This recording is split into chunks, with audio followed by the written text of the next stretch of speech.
Hi guys, it's me, Jenna, aka Welsh Travelled. Welcome back to my channel.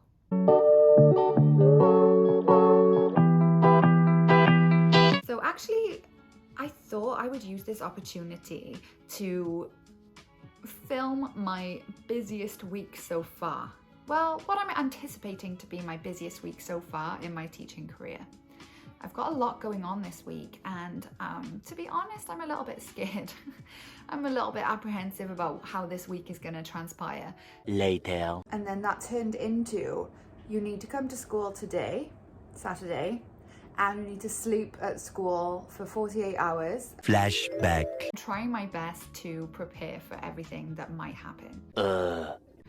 So today is Monday, it's the 10th of January. We're gonna break up for the Spring Festival, which is a month-long vacation, on the 19th. So I've got 9 days to get everything that I need to get done. So you might be thinking, what's so stressful? What have you got to do? I'm not stressed out, I'm just apprehensive about the week to come because I want everything to go smoothly and I don't want to be like a nervous wreck or have. It's just the sheer amount of work that I've got to do and got to finish within these 9 days. So here's the list of things I need to do over the next week. Today I have the ESL final exam. So that's 31 students, all of which I need to mark their exam. And then Tuesday, Wednesday, Thursday, I'll have 8 to 9 students per day for the individual oral. Alongside that, 9 of my students have chosen the English B EE, which is extended essay. It's a requirement of the IB and it's a 4,000 word essay. So actually each of them have been successful in completing the essay because I gave them the deadline of the 31st of December.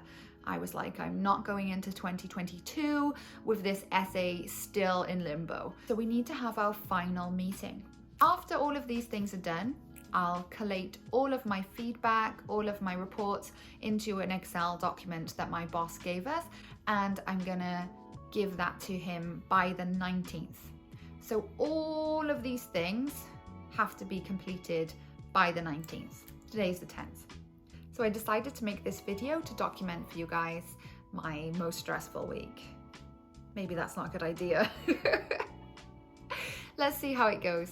Hopefully it'll be a productive, stress-free and work-heavy but rewarding week.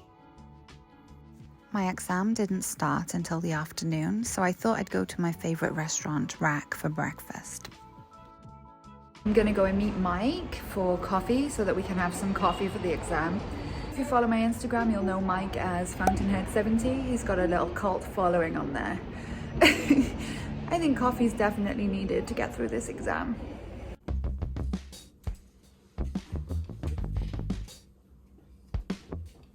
Just got back to Megan's house after the exam. She's gonna make me dinner tonight so that I can just focus on marking the exams. I think the exam went really well. I used the time that the students were taking the exam to write the comments that I need to make for their reports, so I feel really productive about how that went. Tonight I'm just going to try and use all of my time to mark the exams and try and get them out of the way.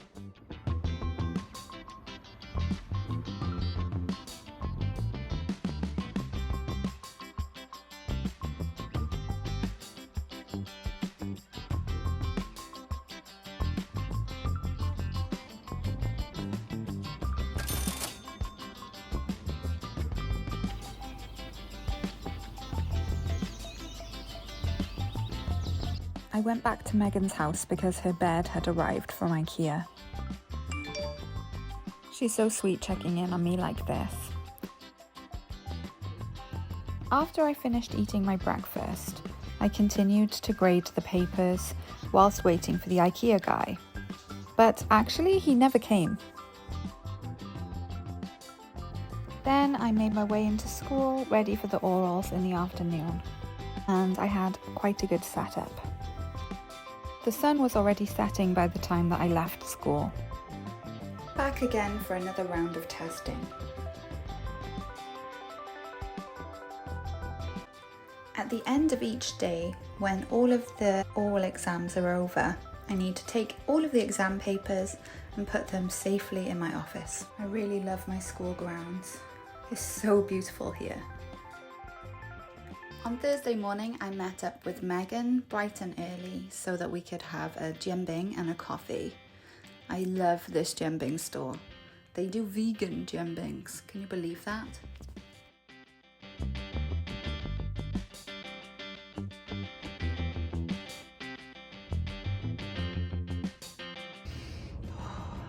I'm nearly crying because my student who has been like really quiet and really like, I didn't think that she was listening in class. I didn't think that she was like paying attention, and I didn't really think that she cared about English at all.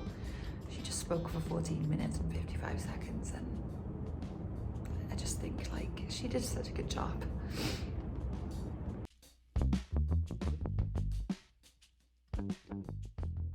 So I'm back at Megan's house. It's Thursday.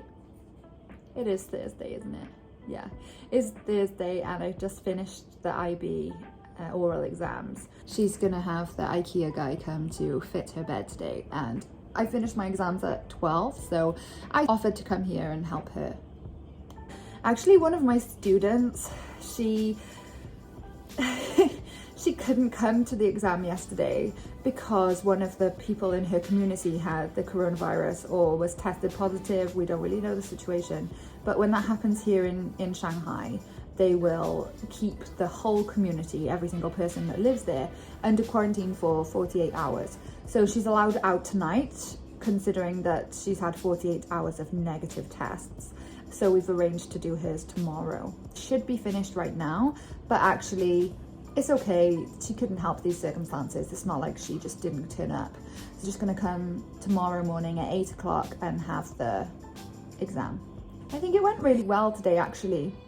I'm surprised by A, how quickly it went. Each exam was 15 minutes, but actually it felt like 5. It gave me this overwhelming feeling of pride, but also it gave me this kind of validation that I did my job well, because I was worrying about them, obviously, as their teacher, and I feel like I should prepare them well enough to be able to successfully do the exam. So I actually feel super happy right now, and I feel really like chuffed with myself as well as with my students. It's a really nice feeling, like when you're a teacher, obviously you go into the job thinking, I'm gonna help people, I wanna teach young people valuable lessons. And you know, seeing the kind of things that they came up with today just really made me so happy, and just so proud that they did such a good job, and also proud of myself that I must have had some kind of input in their knowledge of that subject or their learning of that idea. So what I need to do now is wait for the IKEA guy to come, and also continue to mark all of the exams.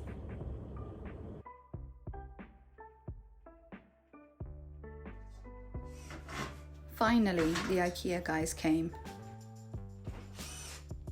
Later that same evening.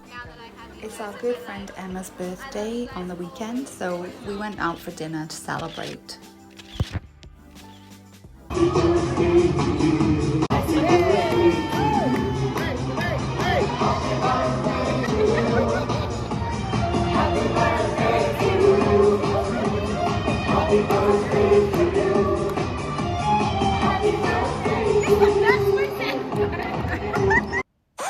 But during the birthday dinner at about 9:45 p.m, I got a message from my boss. He explained that there might be a close contact in our school with a COVID patient. So we would have to do online classes, but we would have to teach them from the classroom in the school, even though the students wouldn't be there. Oh, caught red-handed.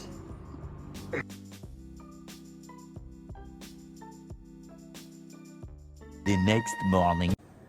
It's Saturday today, and I thought that this weekend was going to be really productive and filled with, you know, marking the rest of the orals. But on Thursday evening, we got some news saying that somebody had come back from America and broken their 7-day home quarantine after the 2-week hotel quarantine, and went into Jing'an Jing'an district, Jing'an temple, went to a milk tea restaurant in Jing'an and was just going out. And he broke his quarantine, and then there was five local cases. 5 might not seem a lot to those people who don't live in China, but 5 in China is quite a big deal. They told us to come to school on Friday, yesterday. All of the students stay at home and all of the teachers come to school and teach online classes from the campus, which to me didn't really make sense, but we just went along with it anyway. So we did that and then came home last night. Everything's fine. This morning I woke up to a WeChat message in our work group chat saying that we had to do a 2-day home quarantine, come to school on Monday and get a coronavirus test. So we were like, okay, whatever. And then that turned into, you need to come to school today, Saturday, and you need to sleep at school for 48 hours, and we need to have 1 test this morning and 1 test tomorrow. So right now, I'm a little bit, I would say I'm a little bit nervous and a little bit worried because I don't know what's going to happen. If you want to know what happens next, please stay tuned for part 2 of my story. And please don't forget to like, subscribe, and also leave a comment. Let me know what you think. Thank you, guys.